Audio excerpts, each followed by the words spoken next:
Comenzar esta última sesión de la mañana de hoy, dedicada a América Latina entre la cuenca Asia-Pacífico y Atlántica, para conversar de estas cuestiones tenemos con nosotros a Gonzalo Solana, director de la Cátedra Nebrija Santander, a Federico Poli, que durante mucho tiempo estuvo a cargo de cuestiones económicas en la CEGIB, y Germán Ríos, director de Asuntos Estratégicos de CAF, Banco de Desarrollo de América Latina. Los tres tienen en común el hecho de que son economistas, lo cual se supone que es una disciplina mucho más seria que la historia, entonces tendrán cosas más interesantes que decir. Perfecto. Gracias. No, sí, ya lo sabía. Y la verdad que el tema que se nos plantea tiene bastante interés. América Latina entre la cuenca Asia-Pacífico y la cuenca del Atlántico. América Latina de alguna manera entre Europa y Asia, pero también, como decía, allá en el norte Estambul, pero no allá en el norte Estados Unidos. Es decir, América Latina entre dos océanos, de lo que de alguna manera ha marcado su destino histórico desde que el mundo es mundo, y sobre todo desde que América Latina dejó de ser, o no América Latina, sino América dejó de ser un continente aislado. El movimiento entre estas dos cuencas, en primer lugar, nos refiere de alguna manera a dos megaacuerdos de libre comercio, dos megaacuerdos regionales de libre comercio que están en este momento en negociación. Por un lado, el acuerdo transpacífico, y por el otro, el acuerdo transatlántico que están negociando Estados Unidos y la Unión Europea. El otro están negociando países de Asia, Estados Unidos, Canadá y tres países latinoamericanos, tres países de la Alianza del Pacífico, que son México, Chile y Perú. Pero también esta disyuntiva de alguna manera, entre el Atlántico y el Pacífico nos lleva a pensar en algunos movimientos que hay en marcha en estos momentos en la región, vinculados a algunos procesos. Podríamos hablar de integración regional, pero yo no sé si hablar de integración regional o subregional tiene algún sentido, pero sí por lo menos a lo que es, de un lado, la Alianza del Pacífico, un conjunto de 4 países formado por los 3 que mencioné antes, México, Chile y Perú, más Colombia, a los cuales hay pidiendo cola algunos más, sobre todo centroamericanos, como Panamá, Costa Rica y Guatemala. Y por el otro lado, básicamente Mercosur, pero también el ALBA. En esta pugna entre Atlántico y Pacífico, donde nos encontramos con la paradoja de que algunos países, o al menos 2 países de la Alianza del Pacífico, son países bioceánicos, caso de Colombia por un lado y México por el otro, pues nos encontramos con que el cambio de gobierno producido hace algo más de un año atrás en Chile provocó un intento de acercamiento por parte de la nueva administración de Michelle Bachelet para que se produjera una especie de confluencia entre el Atlántico y el Pacífico, dicho de otra manera, entre Mercosur y los países de la Alianza. Es evidente que, como reconoció el mismo canciller chileno, que de alguna manera está a cargo de estas gestiones, no es un proceso sencillo, es un proceso bastante complicado. Hay países de dimensiones muy grandes, como Brasil por un lado y México por el otro, que en caso de confluir sin que pongan en orden sus políticas macroeconómicas y sus principales variables, sería complicado que configuraran un único bloque regional, o por lo menos habría quizás más problemas que ventajas en un primer momento si no se produce ese proceso de convergencia previa. Pero lo que sí ha iniciado es un proceso de diálogo para evitar sobre todo algunas acusaciones vertidas inicialmente, sobre todo tras el lanzamiento de la Alianza del Pacífico por algunos países del ALBA como Bolivia y Ecuador, de que en realidad la Alianza del Pacífico era una especie de caballo de Troya, bien de Estados Unidos o bien de la OTAN, para convertir a los países de la Alianza en una especie de plataforma militar de Estados Unidos o de la OTAN, o bien también de Brasil, donde algunos dirigentes importantes, como el anterior ministro de Exteriores o el principal asesor de la presidenta Bachelet para asuntos internacionales, pues planteaban que la Alianza del Pacífico era una mera operación de marketing y que era pura propaganda. Lo que sí es verdad es que la Alianza del Pacífico ha provocado en el contexto de lo que es el proceso de integración regional en América Latina algunos cambios importantes. En primer lugar, hay una vieja disputa en América Latina sobre qué es lo que se quiere integrar, algo que no está definitivamente resuelto. Tenemos inclusive instancias como UNASUR por un lado y la CELAC por el otro, que apuestan por dos opciones diferentes, por un lado América del Sur y por otro lado América Latina. Pues bien, la Alianza del Pacífico, por la vía de los hechos, resolvió esta cuestión, toda vez que están en la alianza países como México, que es de América del Norte, y 3 países sudamericanos, y están haciendo cola otros países centroamericanos. En segundo lugar, la creación de la Alianza del Pacífico volvió en un nuevo golpe de péndulo a lo que tan acostumbrados no tiene el proceso de integración latinoamericano y tiene en realidad toda la política regional, a reintroducir la centralidad del comercio y la economía en la integración regional. Centralidad que había sido desplazada por la política a partir de la emergencia de Hugo Chávez, a partir básicamente de comienzos del siglo XXI. Y en tercer lugar, pues ha vuelto a poner también en un papel destacado el papel de los empresarios y de la iniciativa privada en los procesos de integración regional. La Alianza del Pacífico cuenta con un consejo empresarial que es bastante importante y que tiene acceso directo a los mandatarios, y desde la perspectiva de los países de la Alianza, pues nos encontramos con una situación bastante diferente de los países de Mercosur o del ALBA, donde el protagonismo y el intervencionismo estatal es mucho más destacado. Y de hecho, digamos, una de las cuestiones que está hoy en día precisamente en discusión en un país como Brasil, que está inmerso en distintas crisis, una crisis institucional debido a la corrupción, una crisis económica por la recesión que atraviesa el país, pero también una crisis política, pues uno de los temas que precisamente está sobre la mesa es si el capitalismo de Estado, que durante mucho tiempo dominó la realidad brasileña, tiene sentido tal como lo plantea últimamente Dilma Rousseff, o tiene más sentido como funcionó durante las administraciones de Fernando Henrique Cardoso y Lula, es decir, con una función más regulatoria que intervencionista. Pero bueno, la realidad de América Latina es sumamente diversa, se ha complicado bastante en comparación con la década anterior. La disminución del precio de las materias primas nos ha llevado a una situación mucho más complicada. Lo que no sabemos es si el cambio de ciclo económico nos sitúa también frente a un cambio de ciclo político y cuáles van a ser las consecuencias sociales de todo esto. Pero bueno, para hablar de todas estas cuestiones tenemos a nuestros 3 participantes. El orden de intervención va a ser Gonzalo, Federico y Germán. Gonzalo. Muchas gracias. Buenos días. Muchas gracias por asistir a esta sesión. Muchas gracias a Casa América por ofrecerme una oportunidad de estar con ustedes y con este grupo de prestigiosos expertos en Latinoamérica. Yo había preparado la intervención más centrado en el campo en el que estoy desarrollando mi actividad académica, que es la internacionalización de empresas. Y cuando vi el título del programa, del título del conjunto de las conferencias, dije, bueno, esta es mi oportunidad para vender mi doctrina, ¿no? Se llama Latinoamérica Global, y dentro de Latinoamérica Global tenemos que hablar del papel de Latinoamérica entre la cuenca atlántica y Asia-Pacífico.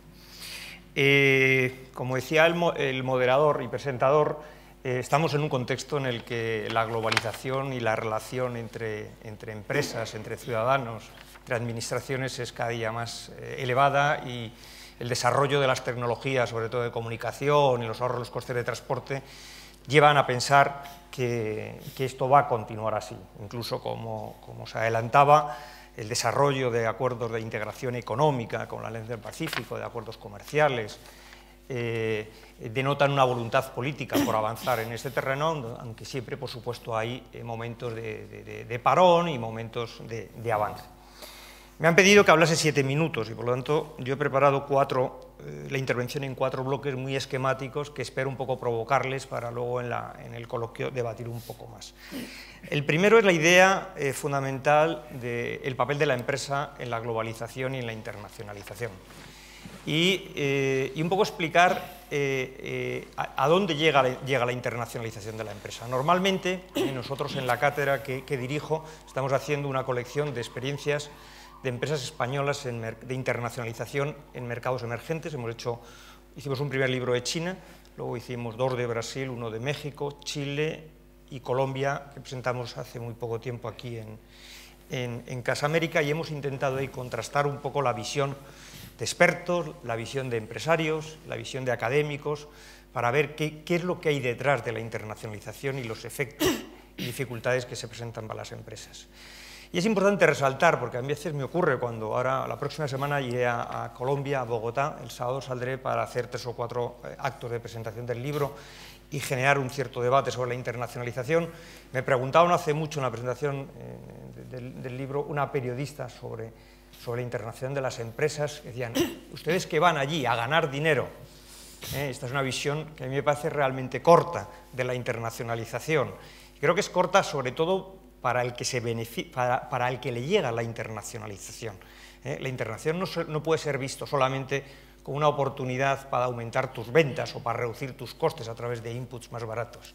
La internacionalización lo que aporta sobre todo es un canal de adquisición de conocimientos y de tecnología que al final permite conseguir crecimientos sostenidos de la productividad en los países. Yo creo que España es un vivo ejemplo de lo que ocurrió. Nuestra entrada en la Unión Europea evidentemente nos permitió en un primer momento atraer capitales y tener ingresos, pero lo que sobre todo ha permitido a España ese proceso de apertura y ese proceso de entrada de internacionalización de otras compañías es adquirir conocimientos, habilidades que luego nos han permitido a su vez crear empresas, crear multinacionales e incorporar mayores niveles de vida entre los ciudadanos. Está empíricamente demostrado que aquellos países que se diversifican, que aumentan su internacionalización, consiguen tener compañías más productivas y niveles de vida más elevados entre los países. Evidentemente, estoy hablando en términos muy generales,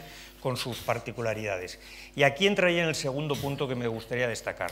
Estamos hablando siempre de Latinoamérica como las décadas, la década perdida, la década dorada, la década... Yo no sé cómo calificar esta última década, una década que ha terminado con el fin del boom de las materias primas, o por lo menos con la intensidad que se ha producido en estos últimos años. Pero si uno mira un poco más allá de los resultados inmediatos en grandes agregados como el PIB y ve los fundamentales y en particular la productividad, uno se queda preocupado de que la evolución de la productividad en Latinoamérica no ha sido especialmente favorable. Y el crecimiento a largo plazo está determinado fundamentalmente por la productividad. Hay numerosos estudios que así lo atestiguan. Acaba de publicar el Fondo Monetario Internacional un informe, un Regional Economic Outlook sobre Estados Unidos, y hay un estudio interesantísimo que se basa en trabajos realizados por Hausman e Hidalgo, que hablan de la importancia de la diversificación de la producción y de la exportación, y de la complejidad en la producción de los países. Y uno tiene la sensación de que esta última década, yo oí hablar a algún alto dignatario del CAF hace años del riesgo de la reprimarización en América Latina. Y habrá que ver, ahora cuando la marea se retira y se ven las piedras y se ve lo que había debajo del agua que estaba más alto, que es un poco lo que está ocurriendo en Latinoamérica, tras la retirada de esa marea que hubo con los incrementos de ingresos vía materias primas, habría que ver un poco cuál es la situación en la que se han quedado los países. Y todos estos estudios lo que ponen de manifiesto es que la situación de América Latina en productividad no solo no ha mejorado sensiblemente, sino que en algunos casos ha empeorado, y que para el largo plazo no se han conseguido avances importantes en la diversificación de las exportaciones y en la complejidad, entendido como, digamos, productos en los que se incorporan mayor valor añadido. Los avances han sido muy limitados y posiblemente esto tenga que ver con los beneficios a corto plazo que ha producido este boom de las materias primas y que ha llevado a que América Latina vuelva a estar otra vez un poco más atado claro, hablar de América Latina, como decía el moderador, es de una heterogeneidad enorme, ¿no? Estoy hablando en términos globales, sigue un poco atado al ciclo externo y sobre todo al ciclo de algo tan volátil como los precios de las materias primas. Si lo comparamos, además, estábamos hablando en esta mesa de América Latina entre Asia y la cuenca atlántica, cuando uno lo compara esta evolución con las nuevas economías industrializadas asiáticas, que pueden ser un poco la referencia en términos de desarrollo, uno observa que ahí, sin embargo, la evolución ha sido diferente. Estos países sí han evolucionado hacia una mayor diversificación en su estructura exportadora, hacia una mayor complejidad en su producción, es decir, a incorporar mayor valor añadido, y han tenido como resultados incrementos de la productividad más elevados. Bueno, ¿cuáles serían las recetas que deberíamos de contemplar? Evidentemente, Hausmann llama la atención en este documento y dice: cuidado con recurrir a políticas industriales que todo lo solucionan, ¿no? Cuidado a tomar ejemplos de Corea, de Hong Kong, de Singapur. El profesor Dani Rodrik ya explicó muy bien que no hay una política económica única para los países, y las políticas económicas son en función del ciclo, son en función de las características del país, de sus potencialidades, ¿no? Pero está claro que tiene que haber, y seguramente que Germán y Felipe van a hablar con más detalle de los términos macroeconómicos. Yo creo que en esta última década sí se ha avanzado en la estabilidad macroeconómica. El tema de la inestabilidad política es un aspecto absolutamente fundamental, pero donde creo que donde no se ha avanzado significativamente es en la apertura comercial. Y en el ámbito empresarial, yo creo que América Latina sigue teniendo una limitación importante para beneficiarse de los spillovers, de los efectos beneficiosos que puede generar su entrada en el comercio internacional. Y está relacionada con la informalidad y con el tamaño de las empresas. Está demostrado que las empresas grandes son las que son más productivas, y los países que tienen más proporción de empresas grandes en su estructura empresarial son los países que presentan mayores niveles de renta per cápita, ¿no? De hecho, cuando uno compara las diferencias de productividad entre España y Alemania, se deben básicamente a que Alemania tiene más empresas grandes que España. Y ahí es importante, desde mi punto de vista, dos cosas. Una, que se generen incentivos para que la empresa pase a la economía formal y para que la empresa adquiera tamaño. Eso no significa que no tengamos que tener pymes, las pymes siguen siendo importantes, siguen siendo importantes, pero lo que hay que facilitar es que esas pymes crezcan y desaparecen con la suficiente rapidez para generar innovación y poder convertirse en el futuro en empresas de mayor tamaño y no caer en la trampa de la informalidad. Y acabo con el cuarto punto, una visión un poco optimista.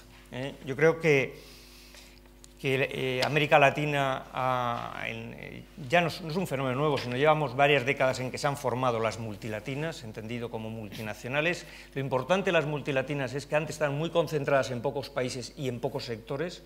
Los últimos rankings empresariales mundiales observamos que hay cada vez más multilatinas y que empiezan a diversificarse también, ya no solamente son en energía y en materias primas. Y la segunda aspecto, para tener un poco más de optimismo, es que en el nuevo paradigma del éxito económico de la empresa, América Latina dispone de ciertas posibilidades para engancharse a los beneficios de la internacionalización. En el nuevo paradigma del éxito económico destaca el saber desarrollar la actividad de la empresa en entornos complejos, porque en países que más están creciendo y van a seguir creciendo a pesar de la desaceleración son los mercados emergentes. Los países de América Latina tienen una serie de ventajas que no disponen las multinacionales tradicionales. En el nuevo paradigma económico se valoran cuestiones asociadas a los valores sociales y éticos, al medio ambiente y, por supuesto, a la capacidad de conexión por vía telecomunicaciones. Y América Latina, recuerdo, es la región con menos emisiones de CO2, y América Latina tiene un índice de penetración de Internet muy elevado, del orden del 90%, que sin lugar a dudas significa una plataforma para poder desarrollarse y alcanzar mayores niveles de productividad como vía de conseguir un crecimiento y un desarrollo continuado y estable. Muchas gracias. Gracias, Gonzalo. Federico. Bueno, muchas gracias a Casa América, en la persona de Tomás Póveda, y a Carlos Malamud por haberme hecho la invitación a participar en este debate, que por cierto es un debate muy amplio, muy rico, con muchas incertidumbres, con más preguntas que respuestas, y donde tenemos muy poco tiempo. Con lo cual, digamos, yo armé una exposición de 45 minutos, que lo voy a llevar a 7 minutos. Entonces, voy a hacer, por empezar, voy a decir en qué consistía esa exposición y después voy a mandar mensajes. Digo, no sé.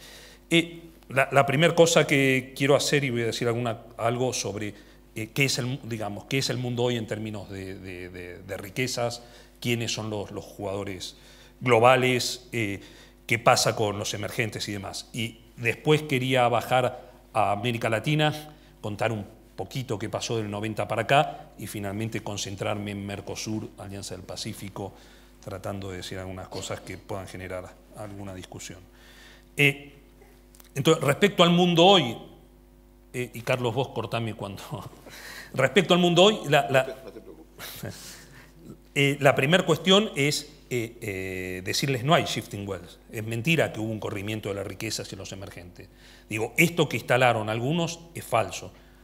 ¿Por qué es falso? Pues digo, fíjense, yo simplemente lo que hice fue ir a los datos del Fondo Monetario Internacional, la participación en el Producto Bruto Mundial en PPP, mirar de 1980 al 2000, al 2012 y al 2020, y lo único que aparece es la emergencia de una gran superpotencia que es China y de otra más pequeña que es India, a la que muy poca atención se le está prestando, con la excepción de un trabajo muy interesante que hizo el Instituto Elcano del desembarco que lo hizo Carlos con otra investigadora, del desembarco de India en América Latina. Nadie está mirando a India, pero son, digamos, cuando uno mira qué pasó con las participaciones relativas en el mundo, lo que ve es que los desarrollados bajan 24 puntos su participación en el PIB mundial, que son los que sube Asia en desarrollo. De esos 24 puntos que sube Asia en desarrollo, casi 17 es China y 5,5 es India. Es decir, es eso.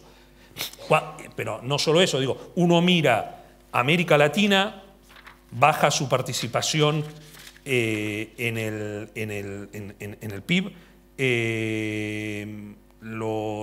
Europa emergente baja su participación en el PIB, en América Latina todos la bajan, digo, Brasil, Argentina, el único que la mantiene es Colombia, apenas la mantiene, y Chile, que aumenta 0,08 puntos porcentuales entre 1980 y 2020. Middle East y North Africa, Sub-Saharan África, todos bajan la participación. Es decir que, entonces, la primera cuestión es esta. El mundo es la emergencia de China, el proceso vertiginoso e imparable con el despertar de este siglo, cuando todos estábamos mirando entretenidos la saga de las crisis de los emergentes y la instalación del euro en Europa, lo que estaba ocurriendo era que se estaba despertando el gigante chino, que está desafiando el poder de Estados Unidos, de Occidente, de Estados Unidos y Europa, y de Japón, y que a partir de la crisis del 2008, donde aparece digamos, que es una crisis de Europa y Estados Unidos, donde aparece a partir de la poscrisis la preocupación de Occidente por el crecimiento, por el empleo, por la deuda, por una deuda muy pesada que se está comiendo el crecimiento, y la emergencia de China e India, más la desestructuración, la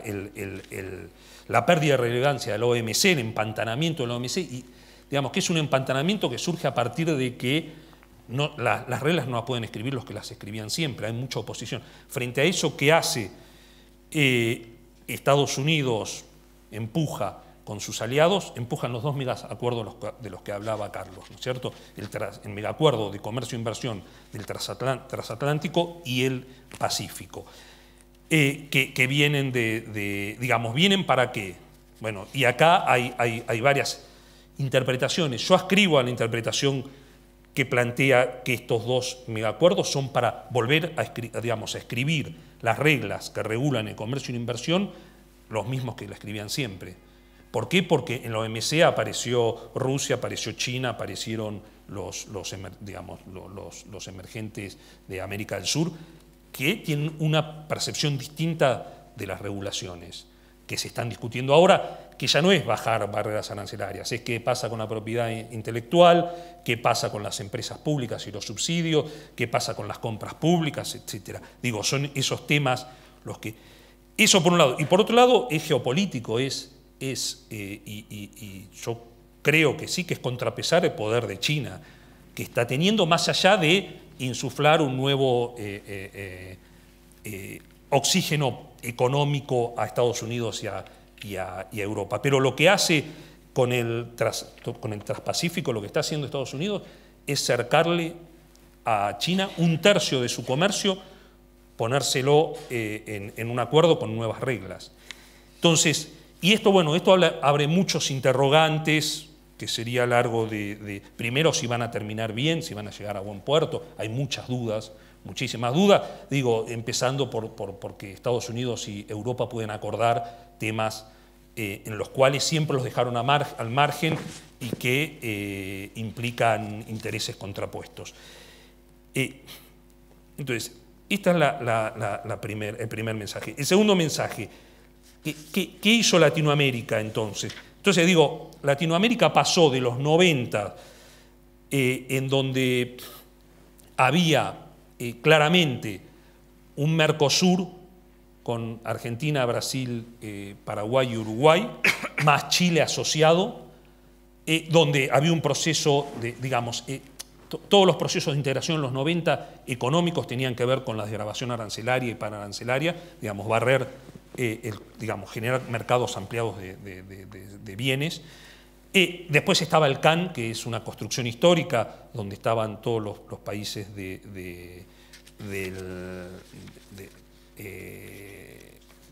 andinos, gracias Tomás, y estos digamos, fue una construcción, eran todas construcciones que tenían que ver con la geografía, y después teníamos la construcción de Mesoamérica, México con Centroamérica. Bueno, esto con el comienzo de este siglo desaparece, ¿no es cierto? La CAN se fragmenta, es decir, Venezuela, Ecuador y Bolivia entran al Mercosur, y el resto, Perú y Colombia más Chile con México entran en la Alianza del Pacífico, y después queda la integración centroamericana. Un minuto. Bueno, entonces, muy breve entonces lo de Mercosur, el último punto, Mercosur versus Alianza del Pacífico. Está claro que, digamos, lo que decía Carlos, está claro que se desdibujó el Mercosur enfrenta millones de problemas, muchos tienen que ver con este mundo que cambió, muchos tienen que ver con la orientación política de algunos gobiernos de algunos gobiernos de la región. Está claro que desperfiló la región el ingreso de los nuevos socios, porque había habido una construcción de muchos años de un arancel externo común y la posibilidad desde Mercosur negociar la integración con el resto del mundo. Sin embargo, digo, cuando uno mira Mercosur versus Alianza del Pacífico, y con esto cierro, Carlos, digo, tiene algunas fortalezas que mostrar, y además puede ser reconducido, creo, digamos. Si hay un cambio político en la región, el Mercosur es un activo que puede ser reconducido. Quiero decir, uno mira, Mercosur tiene, obviamente, muy influenciado por Brasil, y Alianza del Pacífico muy influenciado por el peso de México, pero Mercosur reúne 5 puntos del producto mundial versus la Alianza del Pacífico, que tiene 3,3. Mercosur hoy tiene un superávit comercial de 2 puntos versus uno de la Alianza del Pacífico de 0,3. Tiene 312 millones de habitantes versus 206 de la Alianza del Pacífico, y tiene un déficit de cuenta corriente, bueno, parecido, un poco menor, pero parecido. Pero la otra cosa, y con esto termino, que me parece que da para una discusión más amplia, es que cuando uno mira estas distintas zonas de integración, cuál es el patrón de comercio que tienen de exportaciones e importaciones respecto a los grandes agregados mundiales, el patrón de comercio más diversificado y equilibrado es el del Mercosur. ¿Por qué? Porque en el resto de los agregados la presencia de Estados Unidos es muy fuerte. El que tiene un patrón parecido a Mercosur es la Alianza del Pacífico menos México. Digamos, si dejamos Perú, Colombia y Chile, tienen también un patrón de comercio más equilibrado entre Unión Europea, Estados Unidos, Latinoamérica y el resto del mundo. Gracias, Federico. Germán. Bueno, primero que nada, gracias a Casa América y a Tomás Poveda por la invitación, a Carlos por incluirme en este panel tan prestigioso. El problema siempre de hablar de último es que ya no me queda mucho que decir. Y voy a hacer publicidad porque a mí me encanta hablar de la macro y de las reformas estructurales de América Latina, pero eso lo vamos a hacer el jueves en esta misma casa, así que están cordialmente invitados a repetir el jueves acá. Yo quiero hacer 3 puntos sobre este tema. Uno sobre la integración en general en América Latina, un segundo punto sobre el papel de China y lo que implica para América Latina y por qué estamos viendo tanto hacia el Pacífico. Y el tercer punto que me gustaría hacer, si me da tiempo, es mencionar algo sobre la Alianza del Pacífico en este contexto de China y América Latina. Lo primero es que si uno analiza el posible impacto que van a tener estos dos acuerdos sobre América Latina, la reacción natural de un latinoamericano sería decir, bueno, deberíamos estar todos unidos y enfrentarnos a estos megabloques que van a surgir, pero todos sabemos que eso es el sueño, pero no es la realidad. La realidad es que tenemos una serie de acuerdos comerciales, digamos, unos peores que otros, por decirlo de alguna forma, que en realidad no nos ayudan a estar presentes en estos bloques. Y el impacto de estos bloques va a ser diferenciado en la región porque algunos países de América Latina, para mal o para bien, ya pertenecen a estos bloques. En el caso de Estados Unidos y Europa, México va a colarse a través del NAFTA, y en el caso del Trans-Pacific, los de la Alianza del Pacífico se van a colar a través de los vínculos con el Pacífico. Pero, ¿cuál es la diferencia fundamental en la integración como la concebimos nosotros hoy en día? La integración tradicional, que es el Mercosur, que es la CAN, que son los tratados tradicionales, eran acuerdos entre países tratando de usar ventajas comparativas en una actitud defensiva. Eso es un acuerdo comercial, para tratar de protegernos de otros bloques de otros países.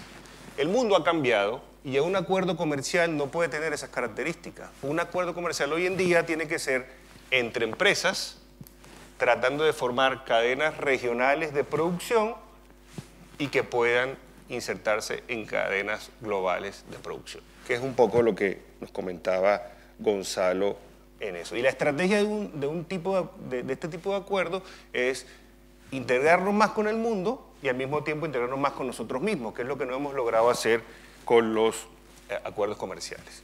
Cuando uno mira por qué nos ha ido tan mal con los procesos de integración en América Latina, básicamente hay muchas razones, ¿no?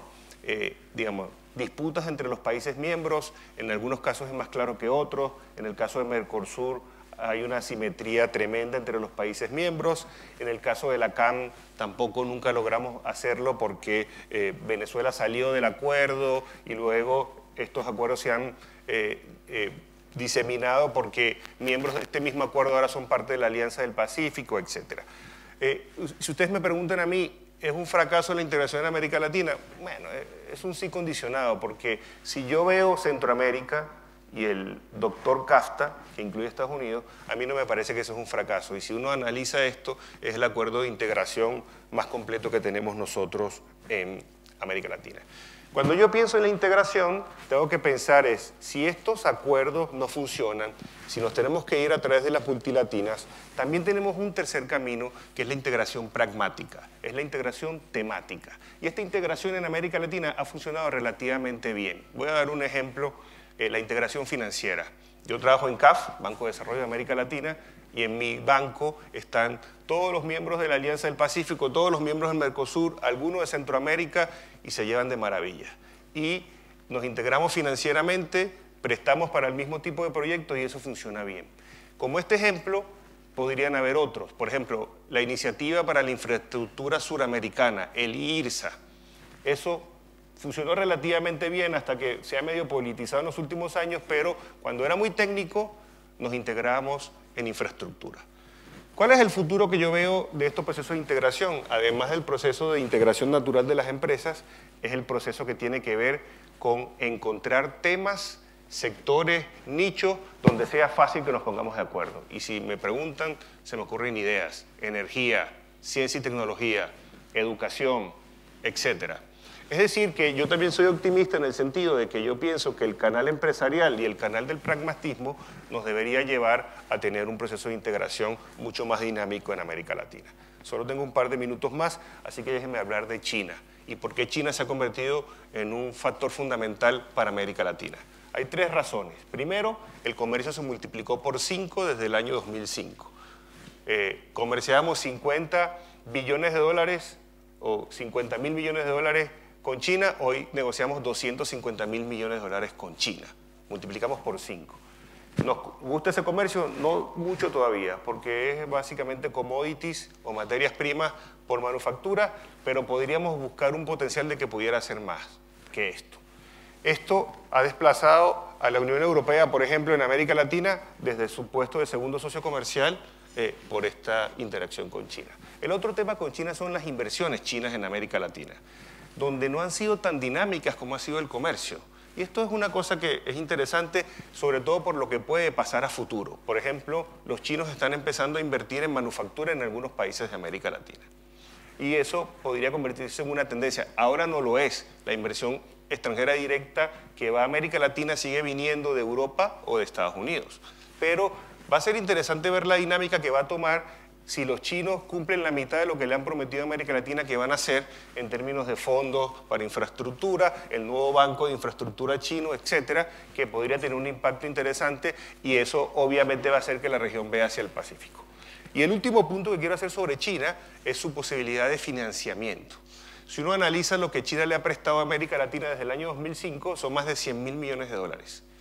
Eso es individualmente más que el BID tomado individualmente, que la CAF y que el Banco Mundial. Es decir, no es un actor trivial en términos de financiamiento, es un actor muy importante hoy en día. Y termino solo con la Alianza del Pacífico. Yo creo que es una iniciativa interesante, me parece interesante sobre todo por una de las cosas que dije ya anteriormente, es pragmático. Aquí no estamos firmando papeles, ni estamos haciendo burocracia, no estamos creando una sede en ningún país, sino lo que estamos haciendo es movernos en la dirección de resolver cuellos de botella para que nuestras empresas de estos países logran insertarse a las cadenas regionales y a las cadenas globales de producción. Por eso me gusta la Alianza del Pacífico. Y además yo creo que la Alianza del Pacífico, también quiero ser optimista en este sentido, va a tener un efecto demostrativo importante. Yo creo que más de uno se quiere tomar la foto con la Alianza del Pacífico y por algunas razones institucionales y políticas no se la puede tomar en este momento. Pero uno sabe que hay más países, como dijo Carlos, que formalmente se están sumando y sabemos de otros que informalmente se quisieran sumar pero no les dan permiso. Y yo pienso que esto va a ser una dinámica interesante y dentro de este nuevo paradigma de integración creo que cosas interesantes van a pasar en América Latina. Hemos terminado la primera parte donde han surgido algunas ideas importantes. En primer lugar, frente a este ciclo que se ha cerrado y aparentemente de forma definitiva sobre la mejora creciente del precio de las materias primas, la necesidad de diversificar no solamente las exportaciones, sino la propia producción y la manera de encararla en América Latina, lo cual nos lleva directamente al tema de la productividad, que es un tema esencial para el futuro de la región, en el cual intervienen cuestiones tan sensibles como el tema de la educación o de la inversión en I+D+I. En segundo lugar, el tema de la integración regional, el estado de la integración. Y algo que planteaba Germán, que me parece muy interesante e inteligente al mismo tiempo, que es la cuestión de la integración temática. Es evidente que un cierto modelo de integración regional se ha agotado. Creo que hay que apostar por esa integración temática, lo cual reforzaría el papel de la cooperación como camino para hacer cosas. Y en este esquema pues nos encontramos con algunas cuestiones que todavía hay que resolver y que están pendientes evidentemente, como es la relación entre dos bloques tan sensibles como son por un lado Mercosur y por otro la Alianza del Pacífico. Y por último el tema que planteaban tanto Federico como Germán, que es el tema de China. Evidentemente China ha pasado a jugar un papel cada vez más importante en América Latina. Muchos han visto a China de alguna manera como una especie de príncipe encantado que venía a salvar a la región de las garras del imperialismo norteamericano. Se ha visto que no ha sido así. Es evidente que el comercio con China se ha reforzado, se ha multiplicado de forma exponencial. También las deudas con China se han también multiplicado de forma exponencial, porque la otra cara de China prestamista es China acreedora, aunque aquí evidentemente las diferencias nacionales son muy importantes. Es decir, yo creo que China va a aprender mucho de cómo se ha movido estos años en América Latina, y si no lo hace, su futuro en la región va a ser cada vez más complicado, pero creo que sí que son inteligentes y van a aprender. Han concentrado su riesgo en algunos países, básicamente Venezuela, pero también Ecuador y de alguna manera Argentina. Los dos del extremo, Argentina y Venezuela, pues no son ejemplo de manejo macroeconómico, evidentemente, con lo cual el riesgo de la inversión china es importante, ¿no? Y aparte y esto los chinos lo están mirando con creciente preocupación, con una politización por parte, no de los chinos, pero sí de los gobiernos latinoamericanos, de la relación con China, a tal punto que, por ejemplo, el gobierno argentino acaba de firmar una serie de convenios con China, pero también con Rusia, y la oposición ya ha dicho que en caso de ganar las próximas elecciones anularían buena parte de los convenios suscritos. Muchos de ellos secretos. Muchos de ellos secretos. Con lo cual, evidentemente, estamos en una situación complicada. Pero bueno, vamos a funcionar de la siguiente manera en el tiempo que nos queda. Vamos a hacer una segunda ronda de intervenciones breves, 2-3 minutos cada uno en el mismo orden, para luego pasar a las preguntas del público y las respuestas, no de la mesa, pero sí de nuestros participantes. Gonzalo. Muy bien, Carlos, si me permites añadir un punto más. Yo creo que he hecho una recopilación de todas las opciones, pero hay un aspecto importante en este mundo global, en esta visión de Latinoamérica global y Latinoamérica entre la cuenca del Pacífico y la del Atlántico, y es Latinoamérica como plataforma, Latinoamérica como hub. Muchas empresas españolas que se internacionalizan, lo digo a través de mis relaciones con multinacionales españolas, tienen dificultad de acceder directamente a Asia y ven Latinoamérica como una oportunidad, como un lugar para poder acceder a Asia, todas las cosas por los vínculos culturales más estrechos que hay vía las materias primas, que ha sido la especialización. Creo que es un aspecto que en un mundo cada vez más global, no creo en un mundo plano, es un mundo todavía muy dividido, pero que evidentemente hay esa serie de factores que facilitan las relaciones. Latinoamérica, los acuerdos estratégicos y los socios estratégicos son otra fuente de oportunidades, y Latinoamérica ahí también tiene una serie de peculiaridades que le puede permitir obtener réditos. Germán ha destacado la idea de las cadenas globales de valor. A mí se me ha olvidado en las prisas, creo que es muy importante. Y ahí Latinoamérica, hay otros estudios, yo he citado algunos, pero hay otros estudios que lo que ponen de manifiesto es que Latinoamérica ha sido capaz de sacar provecho de los beneficios de integrarse en el comercio mundial. Y están muy pocas integradas Latinoamérica en las cadenas globales de producción, en la que cada uno debe buscar su nicho de mercado en función de sus ventajas comparativas. Y Latinoamérica tiene sus ventajas comparativas, cada país de Latinoamérica, y debe de saber buscar esas ventajas competitivas. Y para ello, vuelvo a insistir, la entrada, la apertura y la entrada de otros capitales te permite no solo adquirir dinero, sino adquirir conocimientos, que hay que saber explotar. Renunciar a esa visión es renunciar a la realidad del mundo. Y Latinoamérica a veces está un poco dada a tener una visión muy defensiva, muy proteccionista, muy alejada de los mercados. Pero los mercados son los que son, te gustarán más o menos, pero son los que son y son los que mandan. Y una última consideración muy rápida. Ojo con los datos globales, ¿no? Los datos que decías, Federico, del PIB. Hombre, yo sí creo que los denominados mercados emergentes han ganado peso en la economía mundial, y no solamente es China y la India.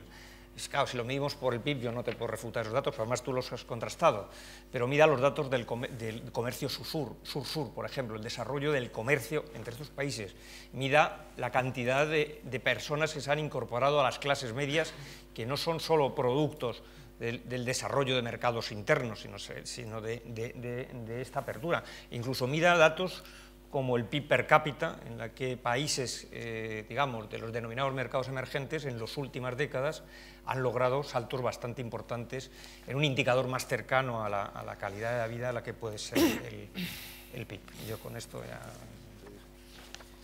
Bueno,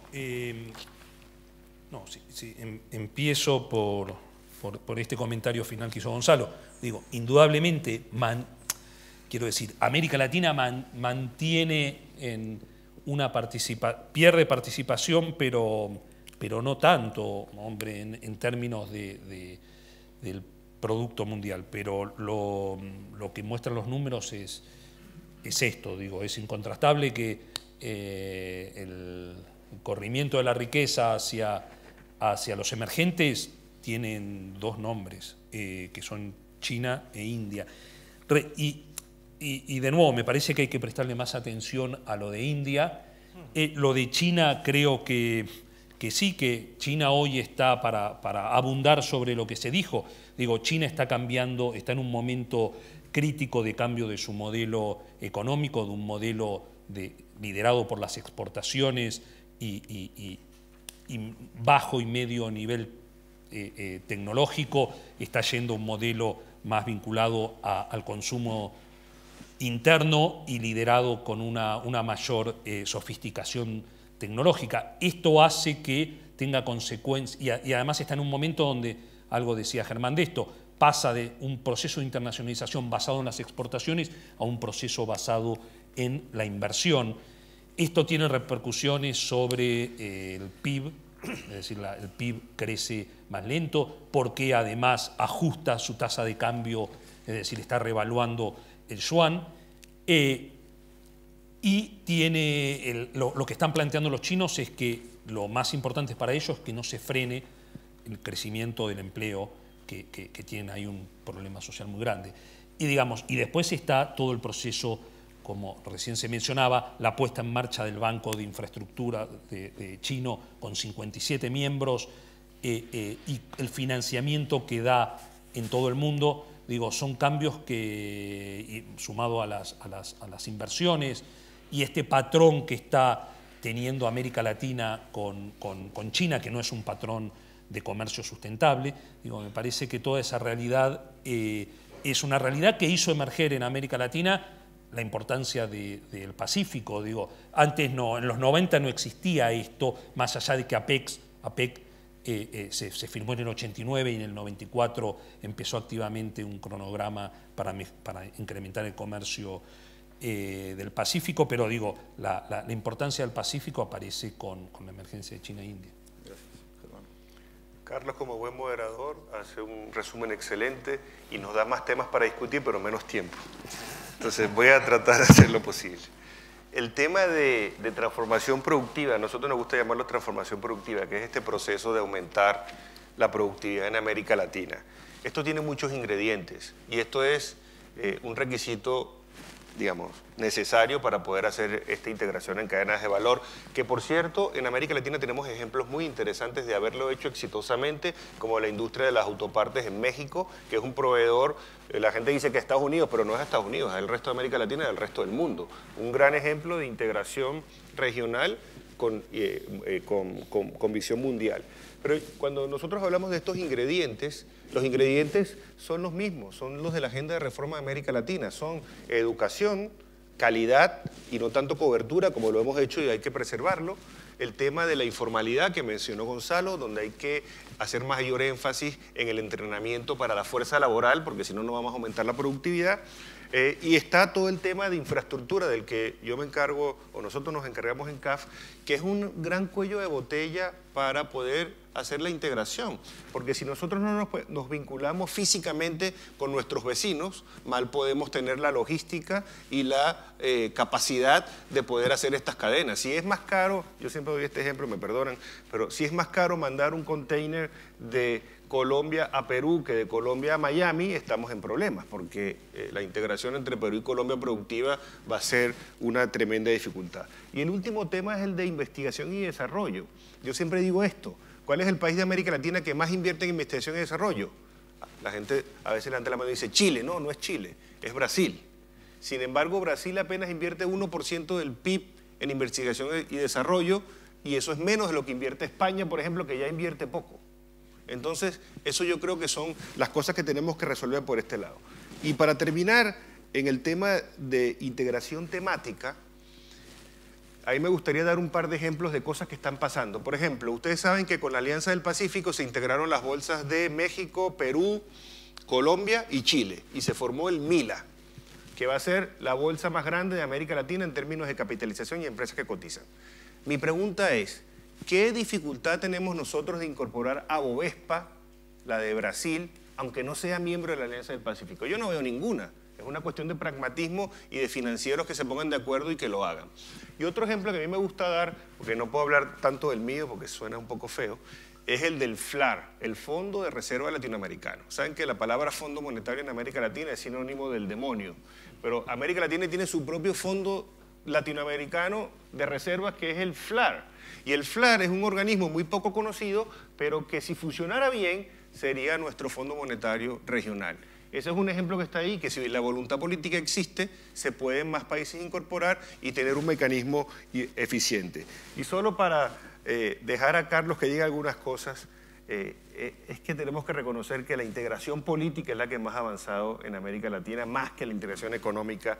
Y un tema que me gustaría dejar sobre la mesa, que es la integración de América Latina con África. Nosotros estamos hablando mucho del comercio sur-sur y siempre miramos hacia el Pacífico. ¿Por qué? Es obvio, es el que crece, es China, es India, etc. Pero África, que es la región más dinámica del mundo, la que está creciendo a tasas más rápidas del mundo, el único país en América Latina que ha hecho un esfuerzo serio por integrarse con África es Brasil, y por el vínculo con las colonias es portuguesas, y está presente. Y si ustedes van a África y ven lo que ha hecho empresas como Odebrecht, Embrapa, etcétera, y si nosotros queremos desarrollar manufactura ligera, ¿a quién se la vamos a vender? No se la vamos a vender a Estados Unidos, a China. Digamos, ahí hay un mercado que ha sido descuidado y que yo creo que podría ser bien interesante mirar a futuro. No sé si hay alguna pregunta por parte del...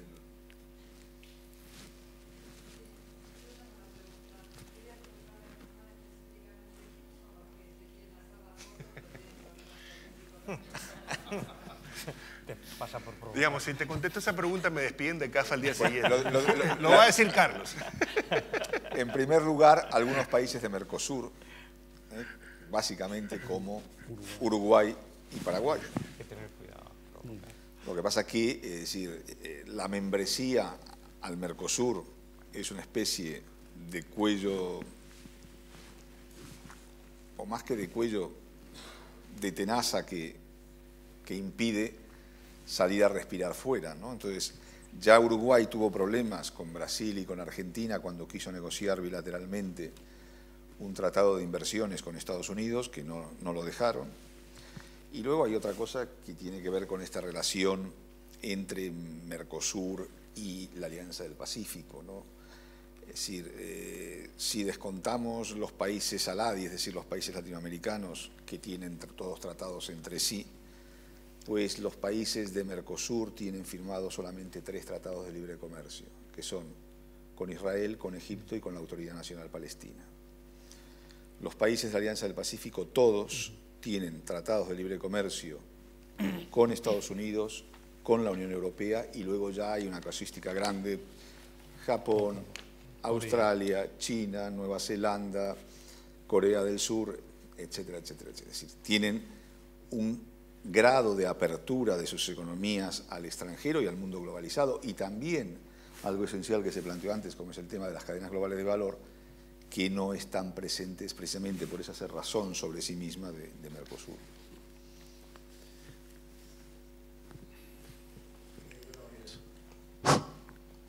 Yo más que nada, por ejemplo, yo veo que a vosotros que habéis venido a vender más Alianza del Pacífico que Mercosur, tiene 2 diferencias. El versus lo han explicado poco, ¿no? Porque Mercosur, por ejemplo, es más solidario, más proteccionista, sí, lo cual se asusta a todo el resto de los inversionistas, por según os he escuchado a vosotros, pero sin embargo es positivo para la zona, no es positivo para los que vienen de afuera, sí, por el liberalismo. Luego tiene sus consecuencias. Las consecuencias ya sabemos que es luego las consecuencias de la globalización y de todo este comercio, son las burbujas. Yo con un ejemplo le voy a poner. Lo que le pediría es, por favor, que haga una pregunta concreta. Vale, pues bueno, que a vosotros ¿qué le parece mejor, el Mercosur o Alianza del Pacífico? Bueno.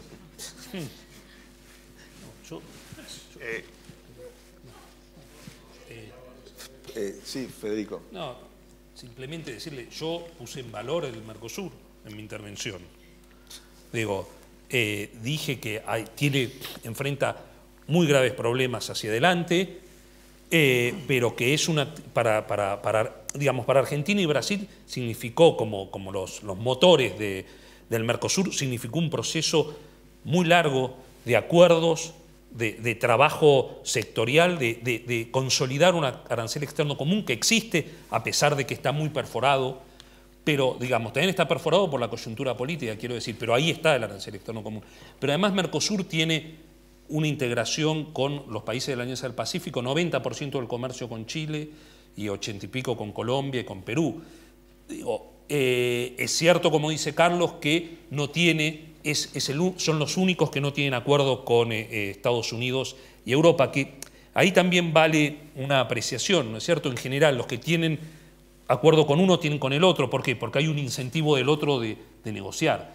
Porque también Mercosur con la Unión Europea, no así con Estados Unidos, pero con la Unión Europea intentó y está en un proceso de negociación, pero bueno, no está ahí parado, creo, porque además entró en esto de los megaacuerdos y demás. Pero bueno, el Mercosur tiene que definir, y lo tiene que hacer ahora, es cómo se va a integrar al resto del mundo, porque ciertamente, digamos, los 2 megaacuerdos de comercio, si llegan adelante con fuerza, y la Alianza del Pacífico, bueno, le pone presión, y los empresarios brasileños están planteando esto, ojo con no quedar aislados. Entonces, digamos, tiene estas características Mercosur. Para mí es un activo para la región muy distorsionado en los últimos años, muy debilitado por el ingreso de los nuevos miembros. Digo debilitado porque toda la negociación en términos de arancel externo común y demás, no sé cómo se hizo con los nuevos miembros, que fue todo un proceso muy largo en su momento entre Argentina, Brasil, Uruguay y Paraguay. Pero bueno, ahí está y tiene las características que yo mencionaba. Yo quiero un momentito, perdón. Yo quiero decir un par de cosas sobre el Mercosur positivas. O sea, una cosa positiva del Mercosur es que, en la misma línea de lo que dice Federico, es uno de los bloques comerciales que más comercian entre los miembros, ¿no? Eso yo creo que es una ventaja, se ha construido a lo largo.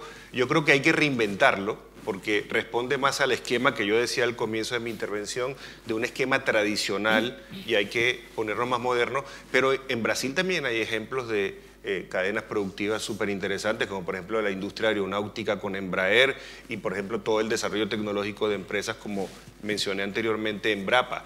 Y tampoco podemos decir que es que el Mercosur no recibe inversión extranjera directa. Brasil es el país de América Latina que más inversión extranjera directa recibe. Todo el mundo quiere invertir en Brasil, todo el mundo quiere estar ahí, es parte del Mercosur. Así que tampoco pienso que es eso. Y si uno ve, por ejemplo, los casos de Paraguay y Uruguay, que mencionó Carlos, esos son países que tienen unas tasas de crecimiento impresionantes, muy diferentes a las de Brasil y Argentina, tienen una dinámica empresarial y todo el mundo está también con ganas de hacer negocios en Paraguay y Uruguay. Si yo no cerraría mi visión a pensar de por qué un bloque es Mercosur y el otro es Alianza del Pacífico, hay diferencias. Todos tienen miembros que tienen algunas cosas positivas y negativas, pero digamos, y a mí me gusta ver miembros del Mercosur que se están moviendo en esta dirección de un acuerdo revisado y con una visión un poco más moderna de la integración. Sí, como no me había pronunciado sobre Alianza del Pacífico y Mercosur, aprovecho su pregunta. Yo creo que es un error contemplar Mercosur y Alianza del Pacífico como bienes sustitutivos, son más bien bienes complementarios. Los dos yo creo que pueden facilitar lo que estamos buscando, ¿no? Un mejor desarrollo económico de los países de los que forman parte. Ya en mi intervención, aunque soy muy rápida, he citado al profesor Rodrik, en el que hay un estudio que es muy interesante ver cómo efectivamente no hay una política económica única que sirva para todos los países. Cada país debe buscar aquello que le permita mejorar sus condiciones, pero sus condiciones a largo plazo, e insisto en mi tesis, es mejorar la productividad. Y la productividad se consigue innovando, se consigue habiendo más competencia, haciendo que las empresas sean más eficientes por la exigencia de la competencia, de que ajusten mejor los precios, de que mejoren la calidad. Y en ese sentido sí que mi planteamiento inicial es que me siento más cómodo con los principios fundacionales de la Alianza del Pacífico que con la del Mercosur. Aunque entiendo que los dos pueden facilitar el desarrollo económico, que es lo que se permite, pero sin perder de vista la necesidad de conseguir incrementos permanentes significativos de la productividad. Yo una sola cosa agregar. Agregar que también es cierto que tiene más complejidad la integración de países como Argentina y Brasil con el resto del mundo que los de la Alianza del Pacífico, porque tienen unas estructuras productivas más complejas y las negociaciones de normas de estándares de calidad, de apertura de mercados y demás, tienen mayor complejidad. Dice lo que dijo Germán, Brasil tiene una complejidad productiva, empresas como Embraer, Argentina acaba de lanzar con el apoyo de la NASA y otros institutos externos un satélite. Eso no hay en los países probablemente en los países de la Alianza del Pacífico. Es más, Colombia, que tal vez era el que más diversificado está sufriendo en los últimos años una sobrevaluación cambiaria que está destruyendo parte de su tejido productivo, que está impactando fuertemente la competitividad de su... Entonces, esto también es otra consideración que hay que hacer cuando se habla de la posibilidad del Mercosur de abrirse. Esto no significa que no tenga que abrirse al mundo y está claro que lo tiene que hacer y que se tardó mucho en los últimos años, pero lo tiene que hacer tomando muchos recaudos, tomando los recaudos. No, lo que está claro, y con esto vamos a terminar, porque ya es hora de cortar, lo que está claro es que no necesariamente tiene que haber un enfrentamiento pugilístico similar al que tuvo lugar la otra madrugada en Las Vegas, se fue muy mal, entre Mercosur y la Alianza del Pacífico. Es decir, yo planteaba en mi presentación del tema los esfuerzos del gobierno chileno y sobre todo del canciller Heraldo Muñoz sobre acercar posiciones entre un bloque y otro. Yo creo que esa es la posición adecuada. Evidentemente no se trata de provocar una fusión entre las dos instancias, por lo cual sería traumático y complejo, pero sí, evidentemente, de limar aquellos puntos de enfrentamiento entre un esquema de integración y otro. Bien, agradeciendo vuestra participación y la de los participantes en la mesa, muy buenos días.